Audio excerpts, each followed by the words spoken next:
લક્ષ્ય ન્યૂઝ, એક નજર, એક લક્ષ્ય. આજરોજ સમી ખાતે ગૌ સન્માન અભિયાન અંતર્ગત એક પ્રેરણાદાયક બેઠક યોજાઈ.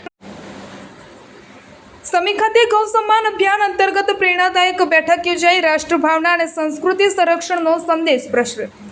પાટણ જિલ્લાના સમી તાલુકામાં સ્થિત ગૌશાળા ખાતે ગૌ સન્માન અભિયાન અંતર્ગત એક મહત્વપૂર્ણ અને પ્રેરણાદાયક બેઠકનું આયોજન કરવામાં આવ્યું હતું. આ બેઠક ગૌ ભક્તોના સાનિધ્યમાં યોજાઈ હતી, જેમાં ગૌમાતા બચાવો અને ગૌ સંવર્ધન માટે લોકજાગૃતિ ફેલાવવાનો ઉદ્દેશ રાખવામાં આવ્યો હતો. દેશવ્યાપી ભારત ભ્રમણ માટે નીકળેલા ગુરુદેવ ભગવાનના આશીર્વચન પણ પ્રાપ્ત થયા હતા. આ બેઠક દરમિયાન લાભશંકર રાજગોર દ્વારા ગૌ સંવર્ધન, પ્રાકૃતિક ખેતી અને ગાય આધારિત જીવનશૈલી અંગે વિસ્તૃત માર્ગદર્શન આપવામાં આવ્યું હતું. તેમણે ગોબર અને ગૌમૂત્રના વૈજ્ઞાનિક ઉપયોગ તથા તેના કૃષિમાં ફાયદાઓ અંગે સમજણ આપી હતી. આ પ્રસંગે ગૌ સન્માન દિવસ નિમિત્તે લોકોમાં જાગૃતિ લાવવા અપીલ કરવામાં આવી હતી અને ગૌ રક્ષા માટે પ્રાર્થના પત્રો પણ રજૂ કરવામાં આવ્યા હતા.